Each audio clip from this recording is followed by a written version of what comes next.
روزه داشتن آدابی مخصوص را طلب می کند. در حال روزه‌داری به تماشای لهو و معاب یعنی بازی و مشغولیت های بیفایده بیهوده‌گردی نرود.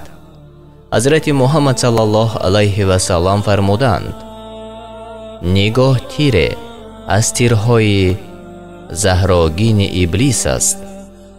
کسی از ترس خداوند چشمش را از نگاه های ناجا محفوظ دارد، خداوند در بدر آن به آن نور از ایمان عطا خواهد کرد که لذت و حلاوت این را در دلش احساس خواهد کرد. دوم، حفظ کردن زبان از دروغ و سخنچینی، لغو و بیهودگویی، غیبت و بدگویی، تهمت، دشنام، جاسوسی و خیانت نگاه دارد. سیوم، حفظ گوش از شنیدن لفظ بی‌معنی و صحبت‌های نالایق، زیرا غیبت کننده و غیبت شنونده، دروغگوی و دروغ شنو در گناه برابرند. چهارم، حفظ همه اعضای بدن از گرفتاری به گناه، مثلا نگهداری دست از دزدی و لطوکوب شخص بیگناه، نگهداری پای از رفت مجلس و محفل های ناروا، حفاظت شکم از خوردن چیزهای شبهناک.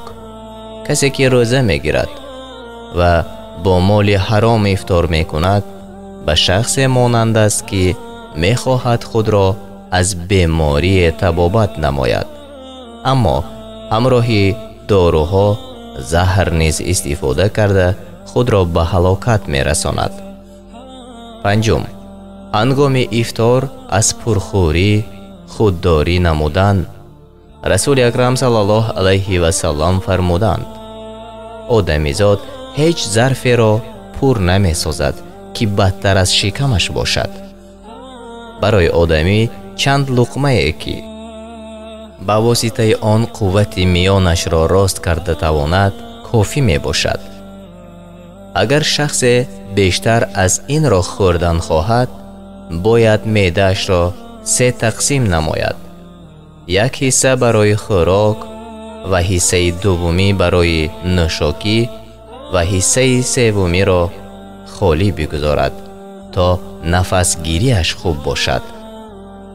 امام غزالی میگوید: اگر آدمی هنگام افطار آنقدر بخورد که آنچه را نصف روزی نخورده بود، مقصود روزه را که سرکوب کردن ابلیس و شهوت است چگونه میتواند حاصل نماید؟ در واقع شخص پرخور با چنین روزه‌داری غیر از تغییر دادن وقت خوراک چیز دیگری را انجام نداده است.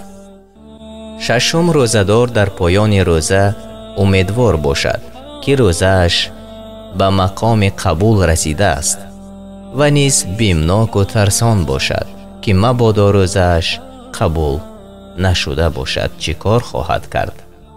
پس از خداوند بی‌نیاز با التجا و زاری بخواهد تا روزه او را قبول فرماید.